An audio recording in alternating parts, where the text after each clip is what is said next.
Honorable members, the prayer. Lord, the God of righteousness and truth, grant to our King, to his government, to members of the Legislative Assembly, and to all in positions of responsibility. May they never lead the province wrongly through love of power, desire to please, or unworthy ideas, but laying aside all private interest and prejudice, keep in mind their responsibility to seek to improve the condition of all. Amen, and please be seated.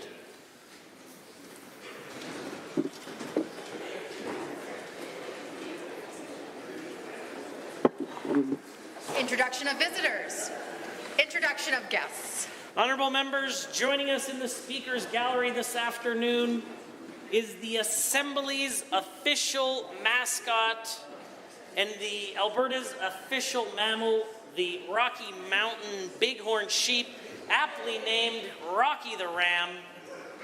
He was named by students participating in the School at the Legislature program and officially became the legislature mascot in 2017.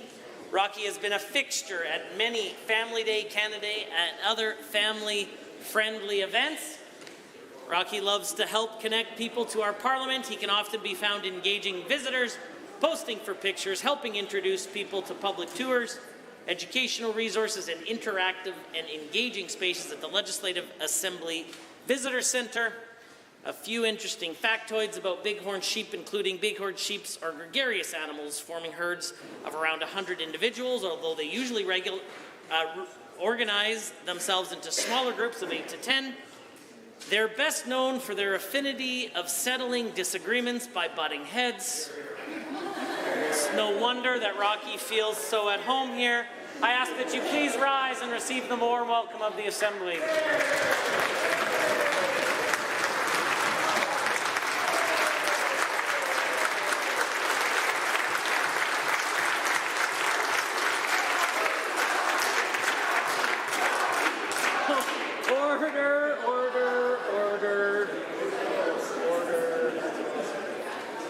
Also joining us in the Speaker's Gallery are very good friends of the Honourable, the member for the outstanding constituency of Old Didsbury, Three Hills, Katrin and Johannes Juncker, our very close family friends. Please rise, receive the warm welcome of the Assembly.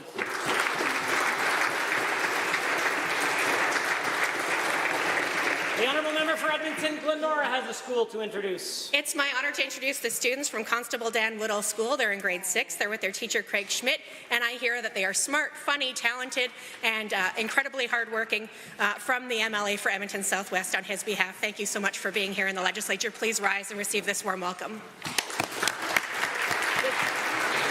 The Honourable the Minister of Agriculture. Speaker, it's my pleasure to rise today and introduce to you and through you to all members of the Assembly 17 representatives from Team Alberta Crops. This group represents a working collaboration between 7 of Alberta crop commissions, including beekeepers, canola, grains, pulse, seed, sugar beet, and potato growers of Alberta. This team supports and improves the success of Alberta's farmers. Please rise and receive the warm welcome of this Assembly.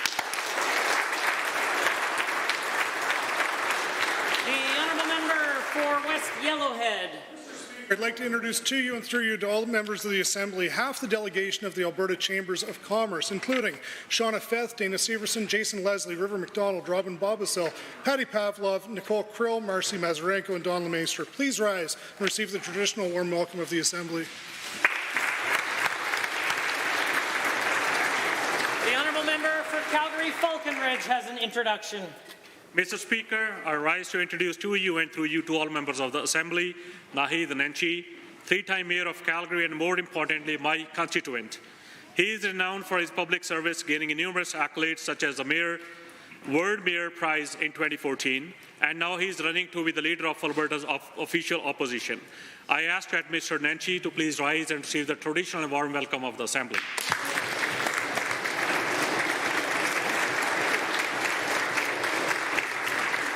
The Honourable Member for Edmonton Riverview is next. Well, thank you very much, Mr. Speaker. It's my pleasure to rise and introduce to you and through you to all members of the Assembly, Lena Chinchilla. Lena is my Bachelor of Social Work student in my constituency office doing her field placement, and I'd ask her to rise and receive the traditional warm welcome of the Assembly. The Honourable Member for Fort McMurray Wood Buffalo. Mr. Speaker, I'd like to introduce the other half of the Alberta Chamber of Commerce. Please rise as I say your names. Chelsea Beswegian, Heidi Dubé, Lane Gardner, Cord Sparrow, Tanya Oliver, John Anderson, Serena Parsons, Kevin Farrell, and Jennifer Garys. Thank you so much for all your service to our province. Are there others? The Honourable the Minister of Seniors, Community and Social Services. Well, thank you, Mr. Speaker. It's my pleasure to rise to introduce to you and through you to all members of the Assembly, a great group that's come up from Rimbey, Rocky Mountain, House Sundry today under the leadership of Raphael Staudager, who is the VP of Youth in my constituency board, who's brought up several dozen people from the riding. I'd ask that they all rise and receive the traditional warm welcome of the Assembly.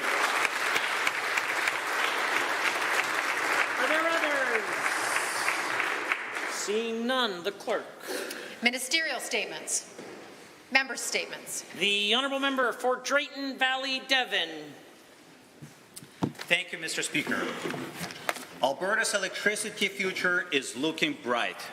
Last week, the Electricity Statutes Modernizing Alberta Electricity Grid Amendment Act, also known as Bill 22, was proclaimed.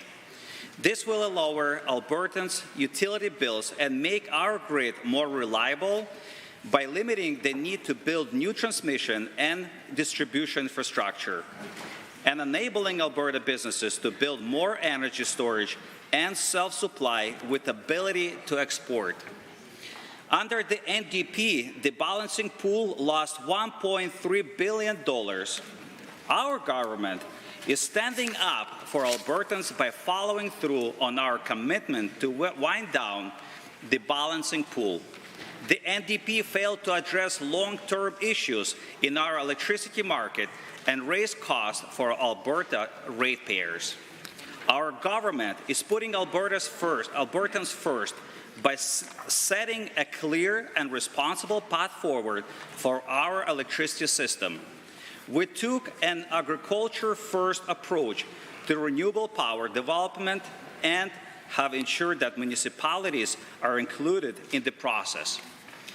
These new policies were supported by Alberta canola, Alberta beef producers, Alberta sugar beet growers, reefs from around Alberta, and countless other rural municipalities and grassroots organizations.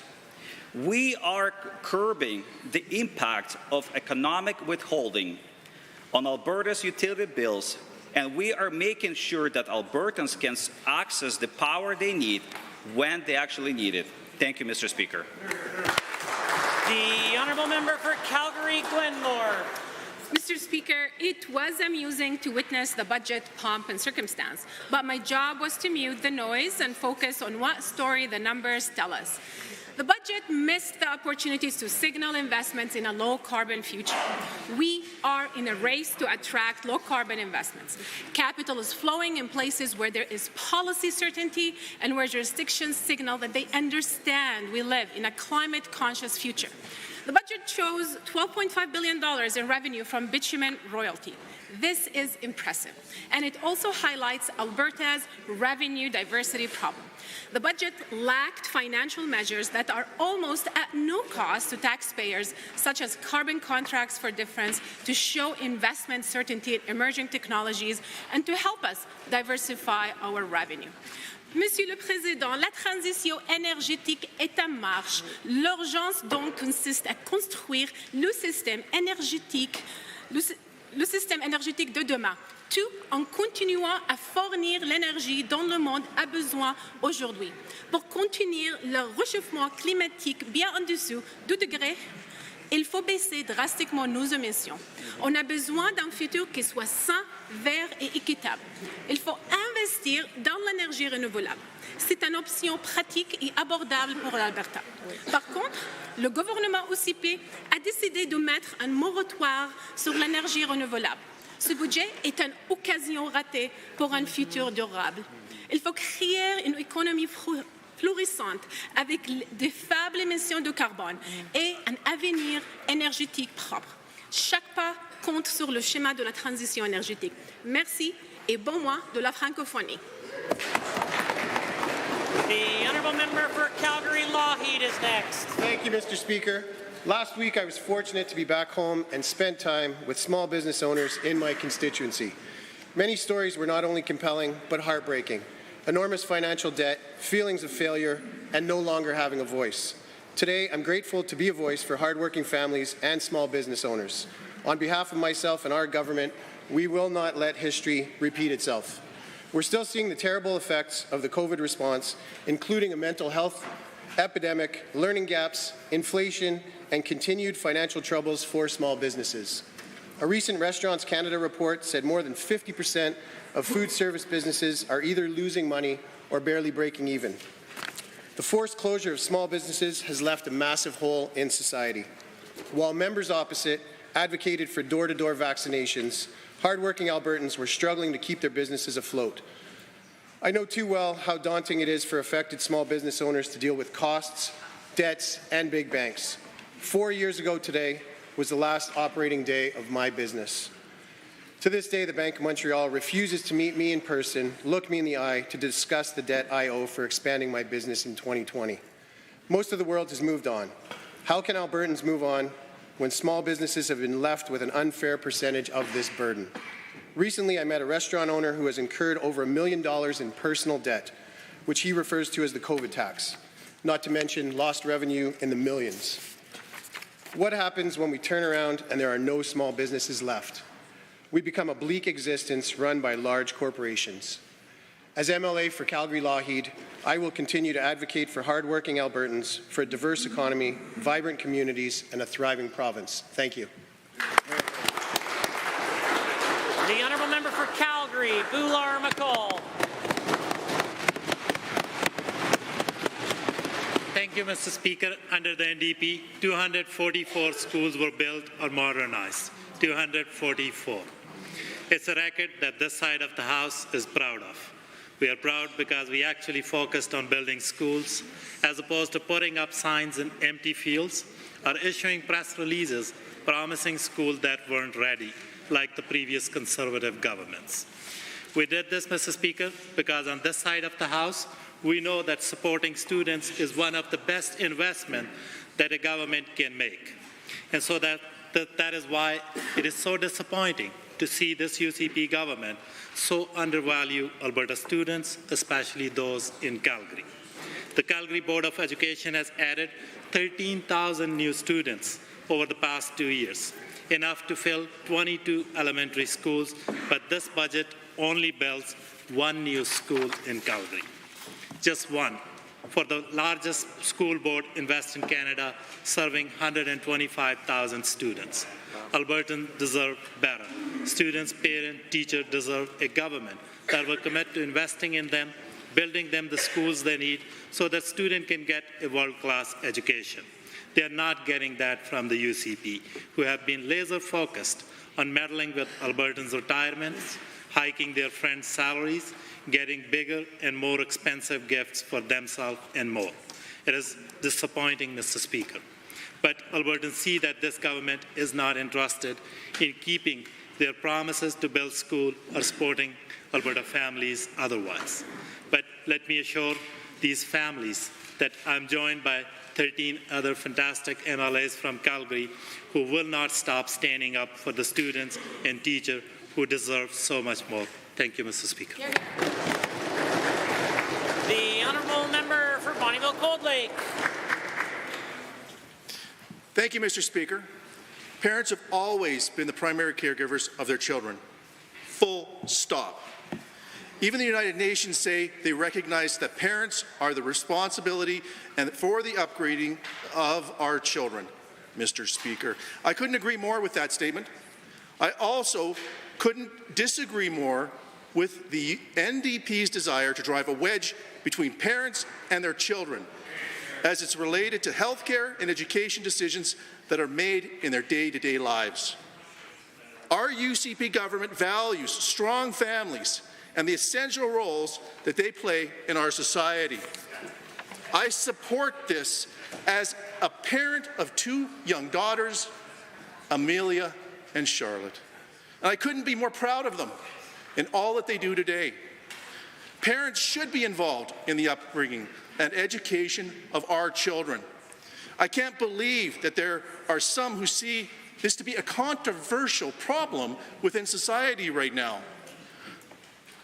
This is why it pains me to see the radical left trying to politicize the empowerment of parents, Mr. Speaker. I am proud to stand with my United Conservative Caucus and the Alberta government in supporting families and the well-being of our children. On this side of the chamber, we will never apologize for supporting the caring parents, and we can do this while supporting our children and youth.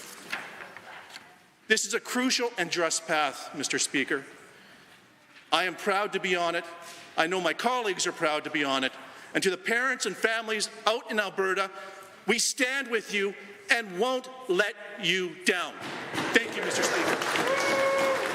Order, order, order. Order. The honourable member for Edmonton Castle Down. 550. That is the number of Albertans going to be added to the rent supplement this year. And while I'm happy for those Albertans, I'm deeply disappointed that the minister would insinuate that this is a real action fix to the affordability crisis. Hundreds of thousands of Albertans go home after a day of work and look at their bank accounts feeling hopeless. They don't have savings because that is a luxury that they can't afford under the UCP. What costs do Albertans cut when they are down to the essentials? Mortgage or rent, utilities, gas, medications that would be free if the UCP government stopped fighting with the federal government, groceries. We have asked this government time and time again to pass the Housing Security Act to help these Albertans. What have they done instead? They brag about how they are fixing the housing crisis, even though they can't meet the housing targets that they created. Albertans do not think the UCP is fixing the housing crisis. Albertans who just got notice of a 50% rent increase are not thanking the UCP. Albertans who are worried they will never own a home are not writing the minister to tell him, keep up the great work. Albertans who are trapped in a cycle of nights in shelters and days on the streets are not happy with the Premier. Albertans who have lost their homes because the mortgage became unaffordable due to the cost of living crisis are not phoning the minister to say, hey, thanks for all those housing press conferences.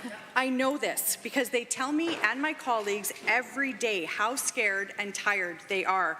They tell us they are in desperate need of support, and they send us the cold-hearted response emails that they get from the UCP when they email about the housing crisis. Albertans are frustrated because the UCP would rather pick fights than fix problems. The Housing Security Act would actually help Albertans, but again, this government, would rather pick a fight than pass a bill. Albertans need us to step up. Why is that so hard for the UCP to understand?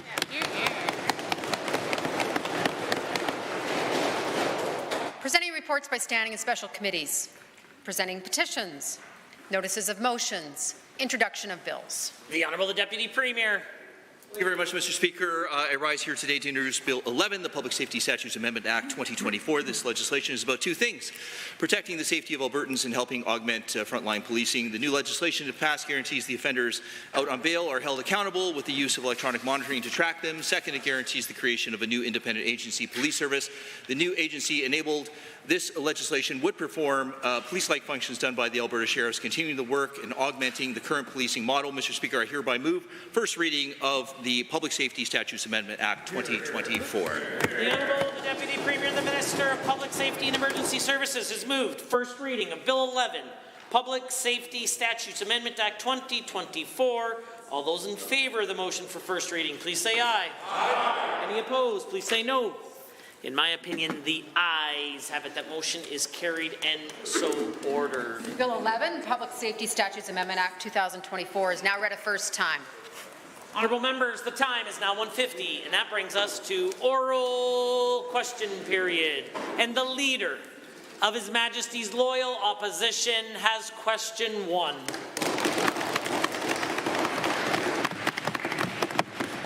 Well, Mr. Speaker, it's now clear there wasn't a single UCP campaign promise this Premier ever intended to keep. During the campaign, the Premier promised $1,200 cash for 14,000 people, explicitly including health care and child care workers. However, what the Premier introduced yesterday helps 2,000 people, not 14,000, uses complicated tax credits instead of cash, and excludes health care and child care workers. To the Premier, why is it so hard for her to keep even the simplest of promises? The Honourable the Premier has the call. Well, thank you, Mr. Speaker. As I think the member opposite is talking about the Alberta is calling tax credit, which is actually more generous than what we were thinking we would put in place at $5,000, because that's the feedback that we heard would be enough to be able to incentivize the skilled workers that we need to come to Alberta. So this is phase 1. We have 2,000 spots. We're looking forward to seeing people come and take advantage of that tax credit, because we've got a lot of construction that we need to do. With the conclusion of this Dow Chemical plan, we need 6,000 to 8,000 additional workers, and this is going to help with that. The Honourable Leader of the Opposition. Well, Mr. Speaker, the Premier promised 14,000 spots. The only thing that's changed is that we've gone from what the Premier said she'd do to what she's actually doing, or once again, not doing. Of course, we need skilled trade workers, of course, but this government needs to give their heads a collective shake if they have forgotten Alberta's desperate need for healthcare workers. To the Premier, she made the promise during the campaign because she knew Albertans understand the need for more healthcare workers. So why abandon these Albertans and her promises now? The Honourable the Premier. Well, Mr. Speaker, the members opposite constantly talk to us about making sure that we're building enough houses to keep up with growth. That's one of the things we're doing. That's why we're prioritizing the skilled workers to be able to build the houses. In addition, in the meetings that I have had with my fellow First Ministers, we have come to an agreement not to try to poach each other's healthcare workers, because every premier across the country and every healthcare system is facing the same challenge that we have. And so once we begin to stabilize our system and we see stabilization across the other systems, then we'll be able to expand the program further. The Honourable the Leader of the Opposition. Mr. Speaker, the fact is that other provinces are right now aggressively putting resources into recruiting healthcare workers and childcare workers. In BC, they're offering up to $30,000 for nurses. In Ontario, their strategy includes $5,000 bonuses for personal support workers. But here in Alberta, UCP government just can't be bothered. So, to the Premier, instead of a competitive plan to recruit and retain healthcare workers, why is she only offering those Albertans who desperately need them another set of broken promises? The Honourable the Premier. Well, Mr. Speaker, we have been re-elected for 8 months. I know that maybe it's surprising to the members opposite, but it's not usual for 100% of everything that you have promised to be implemented in the first 8 months. And so we are going to be staging. The Honourable the Premier. Explain. We are going to be staging the implementation of our Alberta's Calling tax credit. The first one is $5,000. We're looking forward to being able to attract 2,000 workers over the next 3 years, and there'll be more. The Honourable Member for Banff-Kananaskis has questions too. The Minister of Energy and Minerals keeps asserting that the AER is independent. Yet he wrote a letter to the AER CEO saying that the Grassy Mountain coal mine should be considered an advanced project. The 2022 ministerial order defines an advanced project as one where a project summary has been submitted to determine if an EIA is required. Grassy Mountain Mine's project summary and EIA are from 2015, and in 2021, before the ministerial order, that project was denied. Why won't the minister, who's sadly not here today, admit that he made a mistake and just can't? Why? I'm sad he's not here. Order!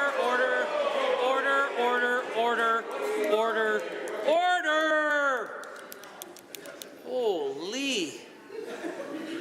The Honourable Member will know that the reference to the presence or the absence of a member would be wildly inappropriate. Of course she wouldn't do that, no matter of her personal feelings to the presence or the absence of a member, which is why the disruption has taken place.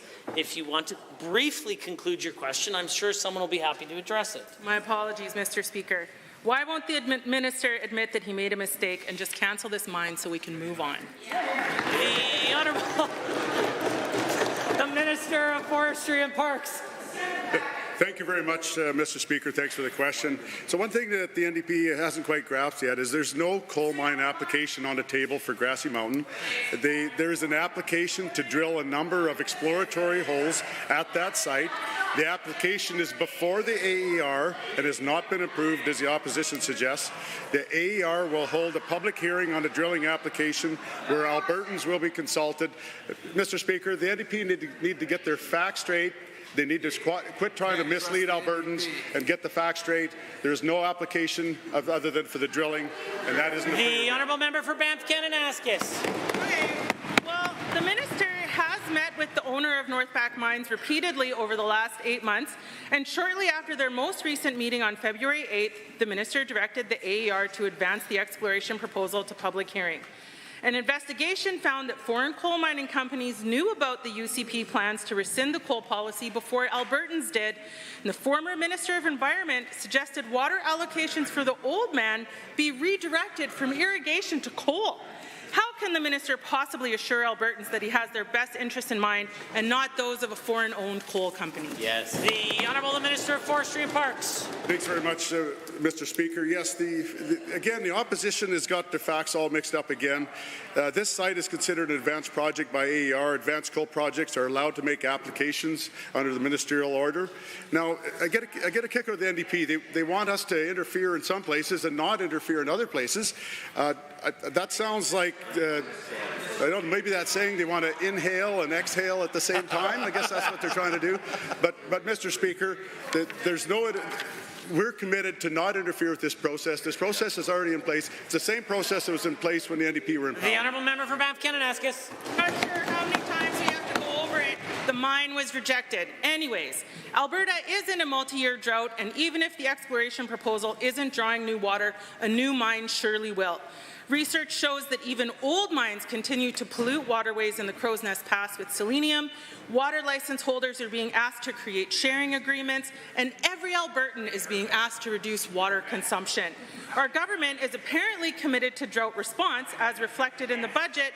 Where is the Minister of Environment and Protected Areas on this issue? Why won't she put a stop to the mine? The Honourable Minister of Environment and Protected Areas. Thank you very much, Mr. Speaker. And I do appreciate a question on the issue of drought, as the drought that we will be facing this year will be extremely serious. And that's why we stepped up to take action early on. It is why we are having those discussions about reallocation and water sharing agreements. Why? Because, Mr. Speaker, quite frankly, in the past, when we were in situations like this, like in 2001, that is what worked to get Alberta and all of our major industries and municipalities through those challenging times. Those discussions are going very well, and I'd also like to reiterate what my colleague just said. This drilling application will not use any water from any river or stream in the foothills. The application proposes to use water from existing coal mine pond. For Calgary, Edgemont is next. Mr. Speaker, a new study by the C.D. Howe Institute has raised serious red flags with this government's attack on CPP benefits Albertans rely on. The study reviewed the government's own Alberta pension plan calculations and, to put it lightly, found those numbers deceptive. To quote C.D. Howe report, the numbers don't add up. It says there are huge unanswered questions as government refuses to provide Albertans. Why is the UCP trying to get its hands on Albertan CPP benefits when all the evidence suggests their scheme won't work? The Honourable Minister of Finance and the President of Treasury Board. Thank you, Mr. Speaker. Well, I'd like to clarify it certainly is not a scheme. What we did was RFP a report, came back from Morneau-Chapelle was the successful winner. Now LifeWorks.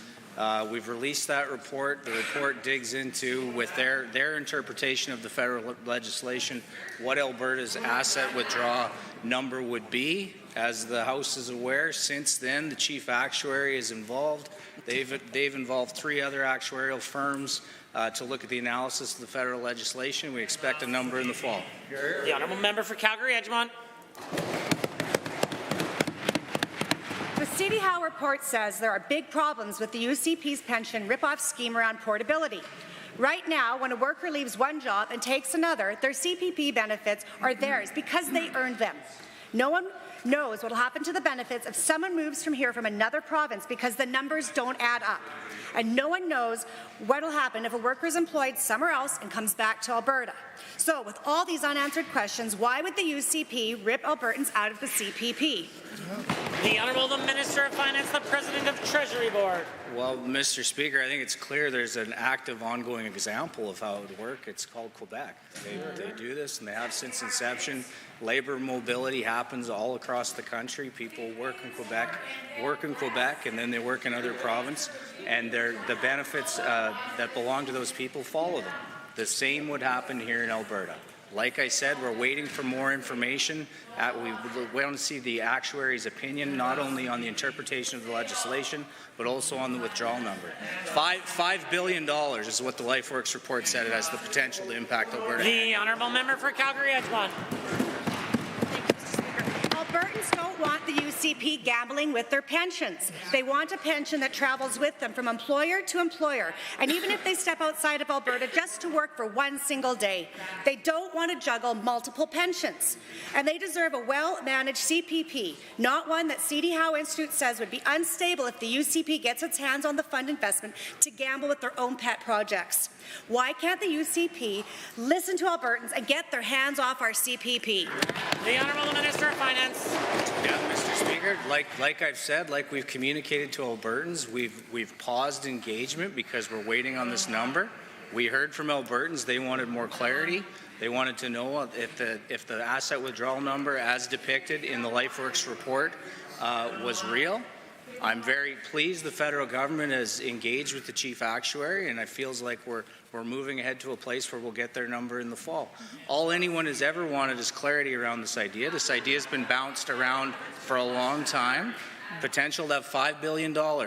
Alberta economy, Alberta families, Alberta businesses. The Honourable Member for Edmonton Northwest has a question. Mr. Speaker, this UCP budget is built on broken promises. The UCP said anything and omitted everything just in order to get elected. They promised Albertans that they would not go after their pensions and then launched their scheme to gamble for the retirement security in their very first weeks of office. The Premier should have heard Albertans loud and clear by now. UCP, keep your hands off of our pensions. Will she confirm that she's heard them loud and clear and back off this brazen pension grab? The Honourable Minister of Finance, the President of Treasury Board. Feels like Groundhog's Day in here, Mr. Speaker, but yeah, as I said, we've paused the engagement. We're listening to Albertans. They're seeking clarity. We've sought that from the federal government. The federal Minister of Finance has engaged with the Office of the Chief Actuary. They're in the process right now with 3 different actuarial firms to interpret that legislation, and we expect a number in the fall. You know, I don't think Albertans should expect something of this magnitude, that we would seek that clarity on their behalf, and it's an ongoing conversation. The Honourable Member for Edmonton Northwest. Well, Mr. Speaker, Albertans are facing the worst affordability crisis in a century. And this Premier and this UCP government is just making things worse with a budget built on broken promises. The UCP promised to make life more affordable, and yet their budget is filled with increased taxes and fees, and the promised tax cut that was the centerpiece of their campaign is nowhere to be found. Can the Premier explain how Albertans should have any faith in this budget and this government when it breaks every promise that they ever make to the people of Alberta? The Honourable Minister of Finance. No, we're not breaking promises, Mr. Speaker. We're keeping multiple promises at once. We're balancing the budget while we're moving forward in a pragmatic way to bring forward the tax cut that was promised to Albertans. The budget clearly laid out that we would legislate it in 2025. We would move to a 9% $60,000 bracket in 2026 and a full 8% bracket in 2027. And to remind everyone, the indexation of the basic personal exemption, almost $1 billion in savings to all Albertans this year. The Honourable Member for Edmonton Northwest. Mr. Speaker, this budget does not even begin to keep up with inflation and population growth, and we've heard it in the budget estimates from the words of these very ministers. Essential services that we all rely on are forced to charge more fees and taxes and cut services. The inevitable result of this budget will simply force thousands of Albertans to make hard choices between buying groceries, making rent, paying their mortgages, or getting the prescriptions that they need. Does Premier not see the consequences that this broken promise budget is having on Alberta families, or do they simply not care? The Honourable the Minister of Finance.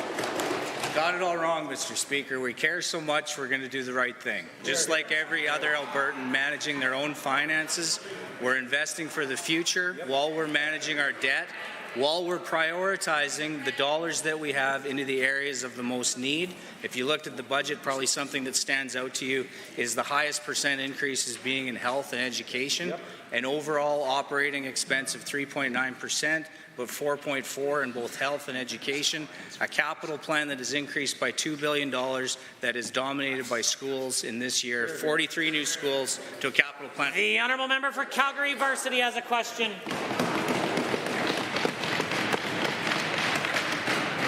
Mr. Mr. Speaker, we recently learned that it will cost Alberta taxpayers $97 million for the UCP's failed lab privatization project. The DynaLife debacle is just another example of UCP ideological waste.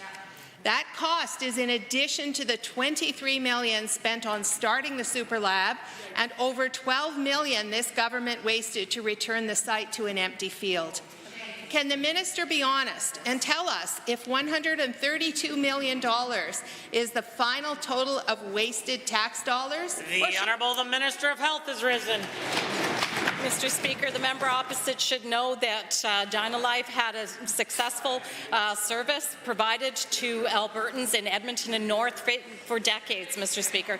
In fact, Mr. Speaker, there was no reason when they won the RFP to believe that they couldn't handle Calgary and South. In fact, Mr. Speaker, when it became apparent that there were issues, we acted swiftly to make sure that we were increasing the services to Albertans, particularly in Calgary and South. So, Mr. Speaker, not only did we purchase DynaLife, we also have a revenue stream as well. The Honourable Member for Calgary Varsity. Given that DynaLife's expansion to Calgary and southern Alberta was a spectacular failure, and the UCP's quest for privatization resulted in catastrophic wait times for basic lab services, and given that the government cancelled the Alberta NDP's acquisition of DynaLife in 2019 before they went through this disaster of expansion at a much more reasonable price for Albertans, is the minister willing to accept that we were correct to follow expert advice, or is the embarrassment from public humiliation too much to bear? The Honourable the Minister of Health. Mr. Speaker, when issues took place, we dealt with them swiftly, Mr. Speaker. In fact, Mr. Speaker, I'm happy to say that appointments in Calgary have increased from 16,766 weekly in May of 2023 to 23,445 weekly in December of 2023. A 40% increase in appointments. Mr. Speaker, we're going to continue to make sure that lab services across this province are the best in all of Canada, Mr. Speaker. We are committed to making sure that we have what Albertans need right here in Alberta. The Honourable Member for Calgary Varsity. Given that the UCP cancelled the Alberta NDP's efforts to acquire DynaLife's assets and to improve medical lab services in Alberta, even calling the proposal ideologically driven, and given the UCP's ideological expansion in privatizing lab services just months later resulted in having to purchase this failed system, to the Health Minister I ask, has this government changed their mind about this being ideological, or is this just a question of competence? The Honourable the Minister of Health. Mr. Speaker, having witnessed the members opposite incompetence during the time period that they were in government, I fully understand how they can be, upset with the fact that we're actually.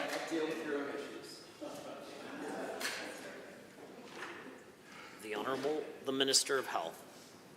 Thank you, Mr. Speaker. I know that they are upset with the fact that we are actually making improvements within our health. Order, order, order. This isn't how it's supposed to work.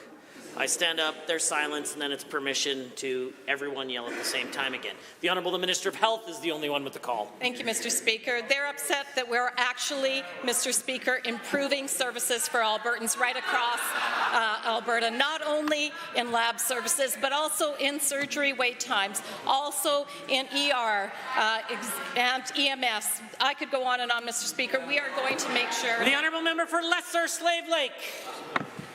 Here. Mr. Speaker, homelessness is a grave concern which has been increasingly affecting people in Alberta. We have heard reports of people living in tunnels in the Edmonton River Valley, seeing the effects of gang-operated drug markets and encampments growing across this province. We've seen police reports of weapons being found when these gang-operated drug markets have been taken down and evidence of significant human trafficking operations.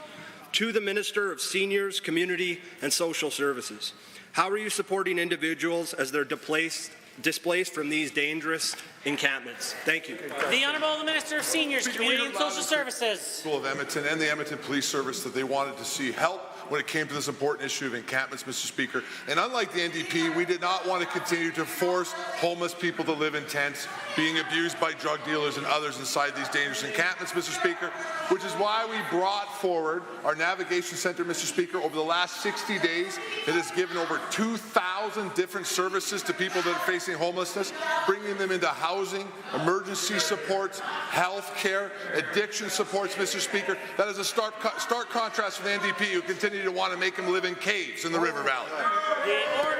Order, the honourable member for Lesser Slave Lake. Thank you, Mr. Speaker, and thank you to the Minister for that answer and the news on the Navigation Centre. Given that these gang-operated drug markets represent a serious risk not only to public safety, but also to the individuals who find themselves trapped in these encampments, and given that the Navigation Centre has provided vital support to help individuals reintegrate into broader society, finding the financial, healthcare, housing, and addiction support they need, including support from our Treaty 6 collaboration with our Treaty 6 leaders. Can the Minister please explain to the House why the NDP's plan to keep people in tents? The Honourable Minister of Seniors, Community and Social Services. I think it's pretty clear why the NDP's plan would not work, because it wasn't working. People were losing their lives inside tents. They were being burnt to death. They were being extorted. They were being abused. Minors were being sexually sold inside those encampments, Mr. Speaker, while the NDP campaigned to keep people in tents in -50, Mr. Speaker. Shame on them. We've come forward with a process that cleans up Edmonton. It's removed 129 tons of garbage, made it safe to walk the streets of Edmonton, Mr. Speaker, and we did it at the same time as helping the individuals who were in those encampments, Mr. Speaker, and we're going to keep doing it. Order, the honourable member for Lesser Slave Lake. Thank you, Mr. Speaker, and again, thank you to that Minister for that answer. Given homelessness and public safety is certainly top of mind in my riding and my hometown of Slave Lake, and further given your ministry's funding commitment to our 24/7 shelter operations, to which we're grateful both to you and our Premier for putting our money where our mouth is, and further given that the sites are unsafe environments, often posing a public safety risk to both those in them and the neighbourhoods they establish themselves in, can the same minister please share with us the impact the Navigation Centre has had on the City of Edmonton? Thank you, Mr. Speaker. The Honourable Minister.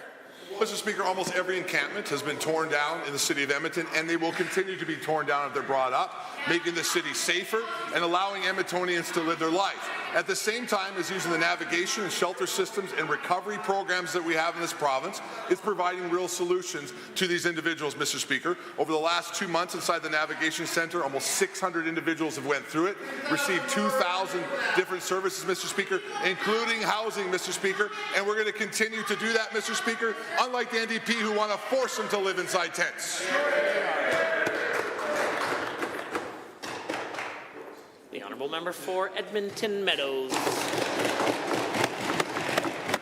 Mr. Speaker, finding a P3 project that has been a success is harder than finding a needle in a haystack. The UCP should have done the right things a year ago and got shovels in the ground on the Red Deer Hospital expansion. Will the minister explain to the people of Red Deer why this government should rather pursue risky and ultimately more costly approaches to a project that could have been done by now? The Honourable the Minister of Health has risen. Mr. Speaker, how ironic that the members opposite are talking about the Red Deer Hospital that they actually took off the capital list during their time period.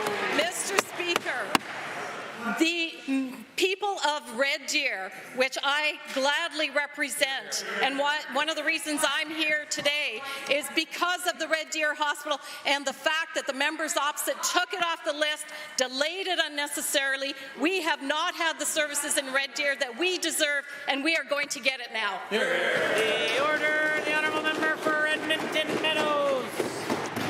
Given that P3s are only good for delays, danger, and damages, none of which are things we would want to see in a hospital or ambulatory care unit. And given that the executive director of the Red Deer Hospital described this announcement as a, quote, disappointing, saying they do not want the same P3 problems to happen in Red Deer, can the minister assure the people of Red Deer that they will scrap their ridiculous P3 plan and build the hospital like they were supposed to be. The Honourable Minister of Health. I can promise the people of Red Deer that we are going to build the Red Deer Hospital expansion. A $1.8 billion expansion, the largest cost of any hospital facility within all of Alberta, Mr. Speaker, because we've been underserved in Red Deer for a very long time. And when the members opposite took our hospital off the list, the capital list, that was a disgrace and a disservice to the people of Red Deer. We will not have that happen again. The Honourable Member for Edmonton Meadows. Given that our healthcare is in crisis, one that cannot be fixed through privatization, and given that Alberta's hospitals are at the brink, duct taping tarps to walls to fit more patients, and given that the minister cannot name a P3 that has actually worked, should doctors are adding duct tape to their shopping list, or is this government going to actually build a safe and secure hospital that is not a P3? Yes. The order. The Honourable the Minister of Health has the call. Mr. Speaker, when I was a school board trustee, the P3 issue was not the facility, it was the contracts. And I'm thankful to the ministers of infrastructure that have dealt with those contract issues. Now, Mr. Speaker, I am confident that we will build a quality building in Red Deer, a quality ambulatory care centre as part of the $1.8 billion hospital. Mr. Speaker, I invite everyone who wants to hear about this wonderful project to come to Red Deer Thursday night. There is an information center session happening, and everyone will hear about the project. Come on over. The order. The Honourable Member for Calgary Klein. Thank you, Mr. Speaker. Yesterday, the Premier stated in this House that there is no place in Alberta for hate. She described her government as an ally to the 2S LGBTQIA community. Nope. All the while, she gave the green light to one of her MLAs to host an event with someone who attacked teachers, claiming that they were showing kids pornography. Yes. Some ally. Wow. If the Premier's words are to be taken seriously, will she just ask her government caucus to actually be allies and pull down the event? Yeah. The Honourable Government House Leader. Well, Mr. Speaker, it's no surprise that the members opposite don't want to talk about government policy because they don't want to get called out for the fact that they have no plan for the future of the province, and it's why voters last year rejected them again for a second time. Mr. Speaker, what they don't want to talk about is this government's incredible record of having 17,000 new jobs created in February, including another $840 million put into housing to deal with the homelessness crisis, and also, Mr. Speaker, recognizing that Alberta is the best place to live, play, and visit, and the members opposite don't want to ignore. The order. The Honourable Member for Calgary Klein. Unless you're part of the queer community. So given that this isn't the first event that we've seen of this type, and previously the same member had an event with a member of this chamber who compared having transgender children in schools to feces and cookies. Yikes. Given that this member also warmly celebrated the Premier's policy changes when it comes to transgender youth in Alberta, and given that true allies call out this kind of reprehensible rhetoric, they don't host events giving it a platform. Can the Premier confirm if these views guide the direction her government is setting? And if they don't, can she just call for it to be cancelled? Yeah. Easy question. The Honourable the Government House Leader. Mr. Speaker, there is no place for hate or intolerance in our province. And Alberta's government stands with the LGBTQ community and Albertans, and we continue. Order. The Honourable the Government House Leader has the call. Thank you, Mr. Speaker. Albertans will continue to be an ally for this community. That's why we have a minister whose mandate letter directs her to work with and support the LGBTQ community and who serves as the community's primary contact within Cabinet, Mr. Speaker. The minister is on the ground, attending events, making sure that community is being heard, and this government respects all Albertans. The order. The Honourable Member for Calgary Klein. Quite a change from what I'm hearing. So given out on an election night, the Premier claimed that it was time for us to move forward together as Albertans. But since that election, the mandate has been to divide Albertans, with the Premier standing by MLAs who endorse this kind of baseless and insulting smear on teachers and comments that are deeply hurtful to the 2S LGBTQIA community. Yep. And given that to be an ally, you actually have to support the community, not inflame the rhetoric, will the Premier stand up, shut down the rhetoric, ask that this event be cancelled, or is the Premier's claim to be an ally just more empty words? Yeah. The Honourable Government House Leader. Well, Mr. Speaker, I'm grateful the members opposite want to talk about election night in 2023 because it was the second time in as many elections that Albertans rejected their policies. Because, Mr. Speaker, if we go back to 2015 and 2019, it's pretty clear the NDP screwed up the economy. Yep. They screwed up the environment. Yep. They screwed up agriculture. Yep. They screwed up housing. Yep. They screwed up the environment. Heck, they even screwed up in renewables. Yep. Mr. Speaker, they couldn't balance the budget if their life depended on it, Mr. Speaker. That's why they're in opposition, and that's why they're going to stay there no matter who their leader is. Order. A point of order is noted at 2:21. The Honourable Member for West Yellowhead. Mr. Speaker, the federal government's reckless clean electricity regulations endanger our province's ability to provide Albertans with electricity from natural gas generators. All Albertans are now keenly aware of the disastrous decisions from 2015 to 2019 that led to the rapid shutdown of baseload power generation and left our province desperate for the reliable baseload energy we need so we don't have to worry about rolling blackouts when the sun isn't shining and the wind isn't blowing. Will the Minister of Affordability and Utilities please tell the House whether more baseload natural gas electricity is coming online soon, and if so, how it will make our power grid more reliable? The order. The Honourable Minister of Affordability and Utilities. Thank you, Mr. Speaker, and thank you to that honourable member for the question. I'm proud to say that despite the federal government's unconstitutional attempts to stifle our economic growth and endanger Alberta's grid reliability, more natural gas generation is actually coming online. The Cascade Power Project, for example, will produce 900 megawatts of power and it's coming online this month. This dispatchable baseload power provided by Cascade will ensure greater grid reliability and continue to lower Albertans' utility bills. That's what a responsible government does for its people.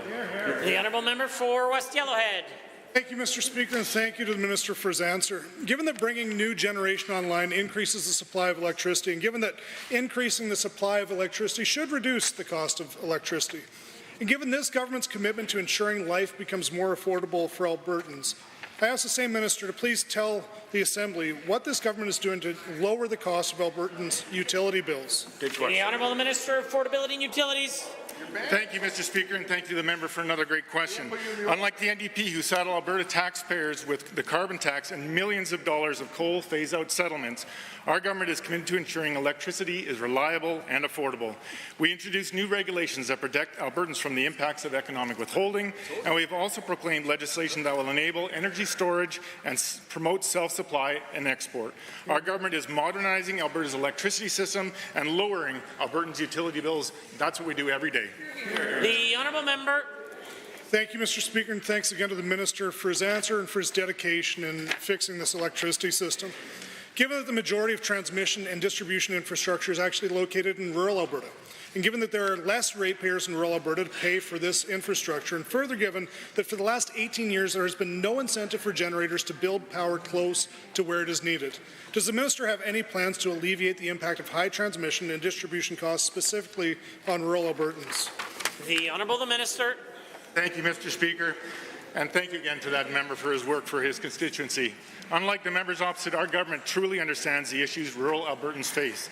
That's why over the past year we've been working tirelessly to improve Alberta's transmission and distribution planning, making sure that ratepayers are not left holding the bag.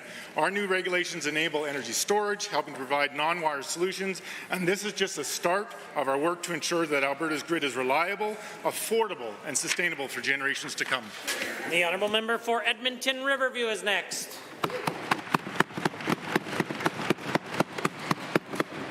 March is Social Work Month, so this is an excellent time to highlight the important work of social workers. Children and Family Services is one of the main employers of social workers whose work requires a high level of professionalism and mastery to manage complex cases involving children. Previously, human service workers were hired holding a Bachelor of Social Work degree identified as HSW5s. Now, HSW3s are being hired and only require a related degree. How come the minister downgraded the credentials of children's services workers? The Honourable the Minister of Children and Family Services. This opportunity to highlight the incredible work that our staff at Children and Family Services do to look after so many children right across the entire province of Alberta. Mr. Speaker, we're doing everything we can to help support our workforce here in Alberta to make sure that they have the tools to be able to look after those children that are most in need. I'm pleased to say that between 2022 and 2023, more than 450 new officials have come on board with our ministry. Mr. Speaker, this is going to make such an incredible difference to so many children right across the entire province. Order, order, order. The Honourable Member for Edmonton River, order.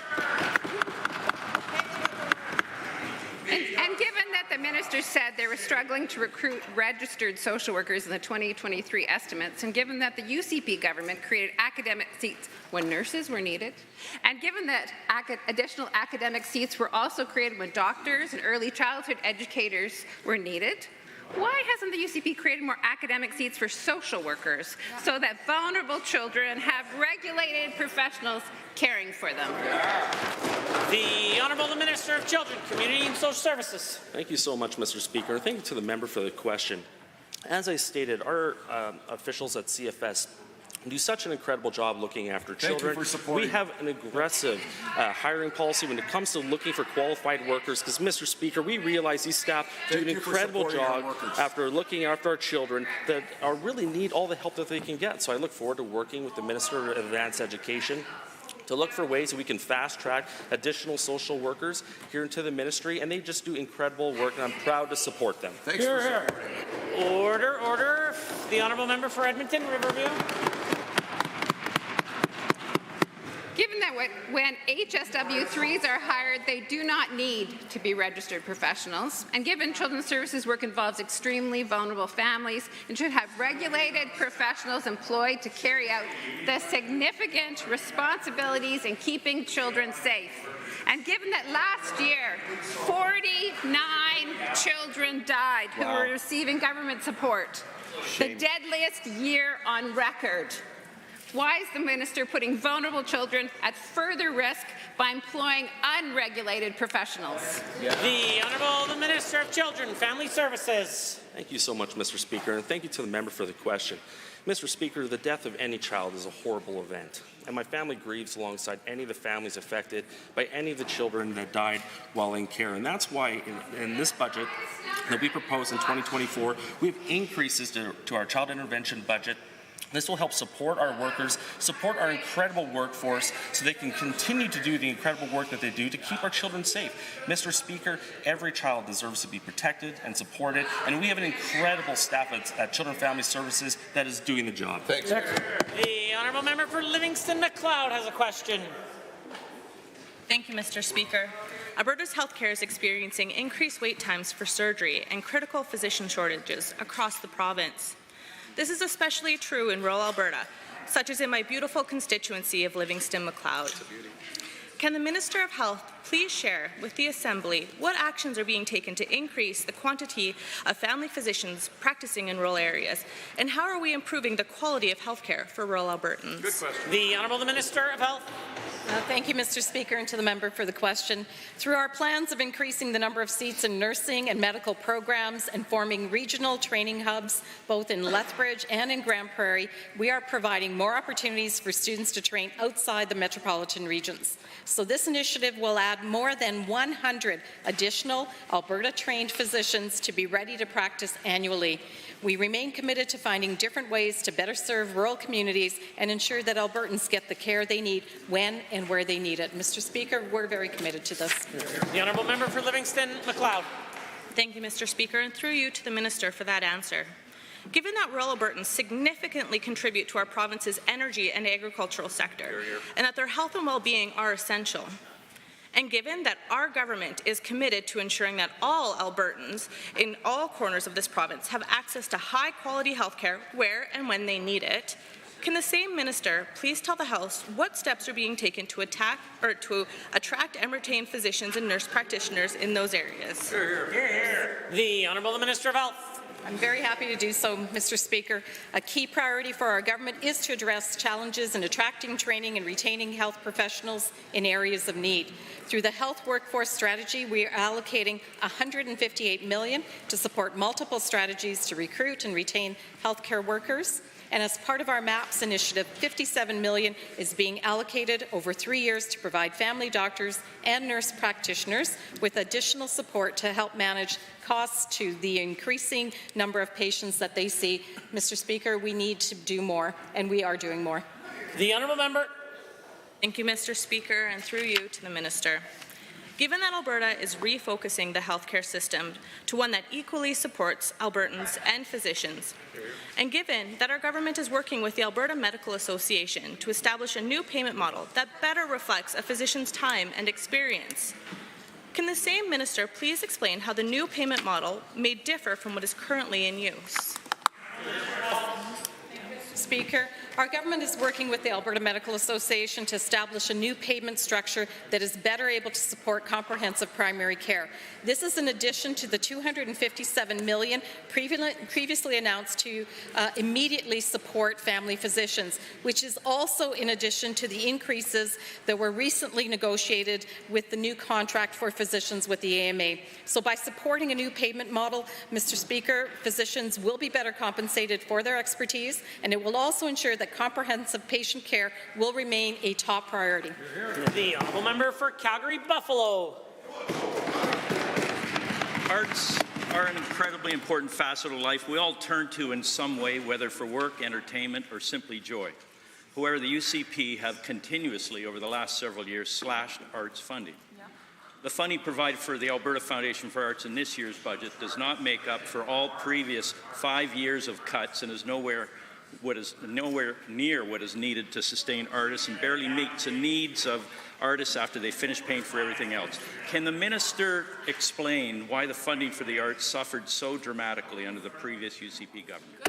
The Honourable the Minister of Arts and Culture. Thank you, Mr. Speaker. It's hard to make the members opposite happy. They were advocating for more funding for the arts and got it, but still aren't happy. But let's talk about Alberta artists and how they form the basis of the cultural fabric of our province.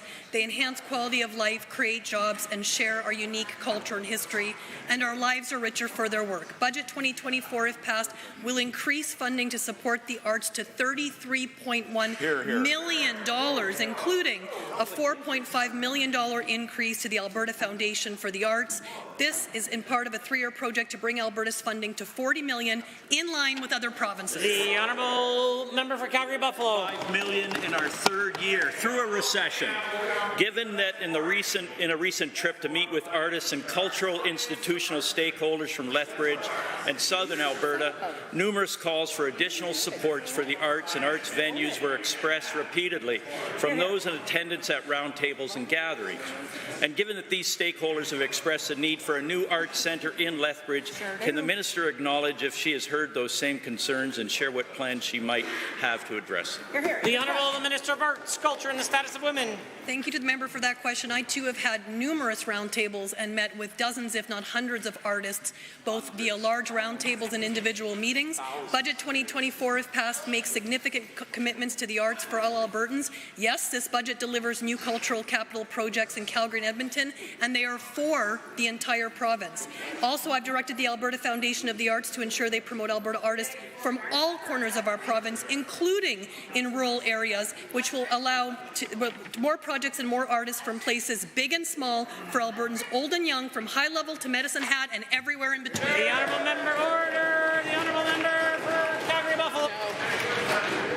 Given that Alberta artists are an immensely talented group who are being undervalued and limited as evidence from the prior funding cuts from this UCP government, and given that a part of the ministry's mandate is to, quote, improve Alberta's quality of life by growing the province's world-renowned cultural industries, supporting and celebrating Alberta's artists and creators. Why won't this government help more of Alberta's artists who perhaps aren't involved in the film and TV industry share their art with the world? Why has this government inhibited instead of promoted the work of Alberta's many great artists? The Honourable the Minister. Thank you, Mr. Speaker. I wish the members opposite would take yes for an answer. Budget 2024, if passed, increases funding to the arts. And we want to talk about funding. Let's talk about the fact that Alberta is not receiving its fair share of funding from the Liberal NDP government for the arts in Alberta. Alberta would need to see a 30% increase in CCA funding to align with the proportion of artists in Alberta, and I will keep pressing Ottawa for more funding. The Honourable Member for St. Albert has a question. Disinformation is costly. We saw that up close during the COVID pandemic. Disinformation is intended to manipulate and cause damage. It's deliberate. People with disabilities are vulnerable to this disinformation. Last, I questioned the minister responsible for AISH about the staffing capacity to handle AISH applications because of the leaked emails. The minister said, and I quote, "The NDP, they reduced staff. They didn't provide enough staff for those services. We put in the resources to do that." Will the minister stick to that disinformation or correct the record? Good question. The Honourable Minister of Seniors, Community and Social Services. This government's leadership, we have increased the ACE budget by over $100 million, Mr. Speaker. We are the only government in Alberta history that has actually followed through on indexation. That government did not. They talked about it, but they never did it, Mr. Speaker. We continue to invest. Order. The Honourable the Minister. Mr. Speaker, they don't like talking about it, but the reality is they did not invest the same way that the Conservative government did, Mr. Speaker, in standing up for the severely handicapped in this province. We're going to continue to do it, just like we are on other social services files, Mr. Speaker, and we will not be lectured by them because they failed, Mr. Speaker. The Honourable Member for St. Albert. Given the first UCP budget for community and social services, which includes AISH, cut 223 full-time jobs, followed by several more years of job cuts. Given the recent addition of housing and seniors was the only reason there were more FTEs put in that ministry. How will the minister ensure that AISH applications are processed as quickly as possible when the 2024 budget estimate for full-time jobs in a huge ministry is 139 full-time jobs smaller than when the UCP took it from the NDP. The Honourable Minister of Seniors, Community and Social Services. The Honourable Member an estimate so I can teach her how to read a budget, Mr. Speaker. We are investing in budget 2024 $1.65 billion, Mr. Speaker. The highest amount for AISH ever invested, Mr. Speaker. Continue to make sure that we go forward with a concrete plan to be able to help those who are underneath our AISH programs, Mr. Speaker.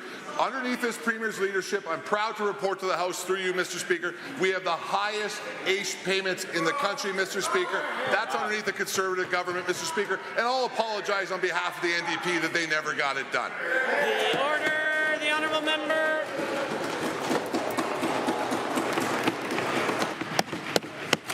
That is so much baloney.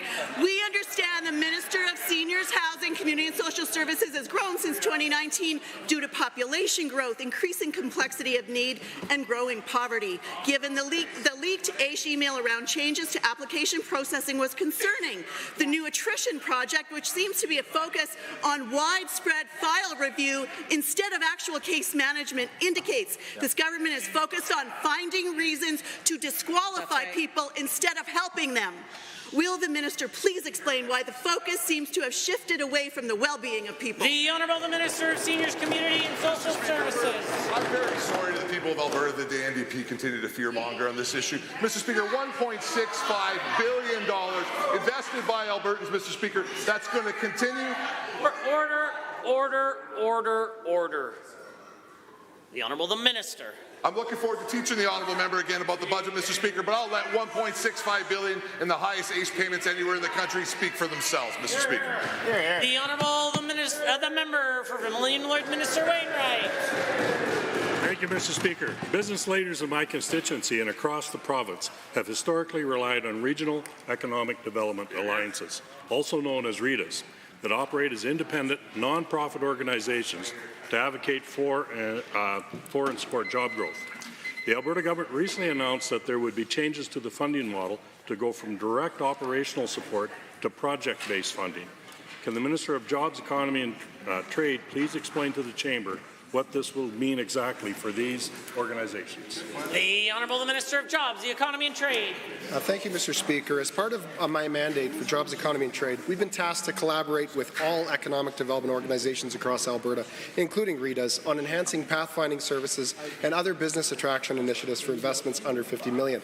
We have a plan to enhance support for our economic development partners and to shift to a more efficient and equitable hub-and-spoke model with a growing range of world-class tools, resources, supports, incentives, and competitive project-based funding that will be available to all economic development organizations across Alberta. The Honourable Member for Vermilion Lloydminster Wainwright. Thank you, Mr. Speaker, and through you to the Minister for the answer. Given that our government was elected on a promise of ensuring that tax dollars are used wisely and targeted to areas where they can be used most effectively, and further given that these changes are intended to help make the best use of provincial and local resources, can the same minister please share why this change was done and how the Alberta government will continue to support economic development in rural communities? The Honourable Minister of Jobs, Economy and Trade. Thank you, Mr. Speaker. The hub-and-spoke model will maximize the availability and leverage of our provincial resources and supports, again, for all economic developers. RETAs will be fully supported through this process, including with access to regional economic development specialists, workforce consultants, industry workforce partnership specialists, about 6 economic dashboards and labour market analysis tools, the Northern and Regional Economic Development Program, which provides up to $200,000 in grants, the Alberta Export Expansion Program, workforce partnership grants, a new incentive, the Investment and Growth Fund, which can help them land investments with grants up to $5 million. The Honourable Member. Thank you, Mr. Speaker, and through you to the Minister for the answer. Given that there are many RETAs across the province with significant grassroots community and business support, can the same minister please explain how the Government of Alberta will be supporting RETAs as they transition to becoming operationally self-sufficient, and if they are eligible to apply for other funding opportunities from the province in the future? The Honourable Minister. Thank you. To support RETAs transitioning towards operational self-sufficiency, we will be providing them with up to $125,000 per year over the next 3 years in transitional funding. They will also be eligible to access a growing range of economic development supports, the ones I spoke to earlier, as well as additional resources that are under development. This includes partner ministries like the Small Community Opportunity Program from Agriculture and Irrigation, which provides grants for nonprofits, Indigenous and small communities to help build capacity in agriculture, small business and local economic development. I want to be clear that the resources and supports and tools are increasing, they are not decreasing, and they're available to all economic development partners. Honourable members, this concludes the time allotted for oral question period. There will be no 30-second break as we will proceed to tablings due to the estimate schedule. Tabling returns and reports. Are there tablings? The Honourable Minister of Senior Community and Social Services, followed by the member for Sherwood Park, possibly. Thank you, Mr. Speaker. I rise to table the latest study from Stanford, as promised the other day in the House, showing the concerns of rent control on the eastern seaboard, Mr. Speaker, and helping to call on the NDP to stop the disastrous plan to bring in rent control in Alberta. Honourable member for Sherwood Park. Mr. Speaker, last week the Minister of Municipal Affairs told me to get a subscription to Google. It turns out you cannot subscribe to Google. It's accessible to everyone and free of charge. I'm tabling 5 copies of a page from Google's website called How Our Business Works. Order. The Honourable member for Edmonton, Beverly, Clareview. I rise to table 2 articles I referenced in debate a couple of days ago. They talk about experiences of folks in New Brunswick when there's a combination of rent controls and how rent caps and controls can actually help people. The Honourable member for Edmonton, Highlands, Norwood. Thank you, Mr. Speaker. I rise to table the requisite number of copies of emails from constituents of Calgary Elbow, Glenmore and Acadia, all urging their MLAs and the minister responsible for housing to support rent caps and to support Bill 205. Are there others? Seeing none, the clerk. Tablings to the clerk. I wish to advise the Assembly that the following documents were deposited with the office of the clerk. On behalf of Honourable Mr. Nally, Minister of Service Alberta and Red Tape Reduction, pursuant to the Freedom of Information and Protection of Privacy Act. Freedom of Information and Protection of Privacy Annual Report 2022-23. On behalf of Honourable Mr. Amory, Minister of Justice, Alberta Human Rights Commission 2022-23 Annual Report. On behalf of Honourable Mr. Nicolaides, Minister of Education, pursuant to the Education Act, Alberta Teaching Profession Commission Annual Report 2022-23. On behalf of Honourable Mr. McIver, Minister of Municipal Affairs, pursuant to the Government Organization Act, Alberta Boilers Safety Association Annual Report 2023. Order, order, order. Honourable members, that brings us to points of order. And at 2:22, the official opposition House Leader rose on a point of order, which has subsequently been withdrawn. The Legislative Policy Committees will convene this afternoon and tomorrow morning for the consideration of the main estimates. This afternoon, the Standing Committee on Resource Stewardship will continue the consideration of estimates for the Ministry of Finance and the President of Treasury Board in the Grasslands Room, and the Standing Committee on Alberta's Economic Future will consider the main estimates for Executive Council in the Rocky Mountain Room. Tomorrow morning, the Standing Committee on Alberta's Economic Future will consider the estimates for the Ministry of Technology and Innovation in the Grasslands Room, and the Standing Committee on Families and Communities will consider the estimates for the Ministry of Public Safety and Emergency Services in the Rocky Mountain Room. Honourable members, pursuant to Standing Order 59015B and the 2024-25 main estimate schedule, the House stands adjourned until tomorrow at 1:30 p.m. Order.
Hello, and welcome to the Alberta Legislature's online tour. My name is Matt, and I'm one of the historical interpreters that's going to show you around. Now, to start the tour, we're going to talk a little bit about the history of the legislature grounds themselves. Now, strangely enough, this spot by the North Saskatchewan River has actually been used for thousands and thousands of years as a place of democracy and celebrations. You see, way before Europeans ever stepped foot in this land, it was used by many different First Nations. In fact, the Nahiawak had a word for this stretch of land that they called Pehonan, which roughly means a place to gather or a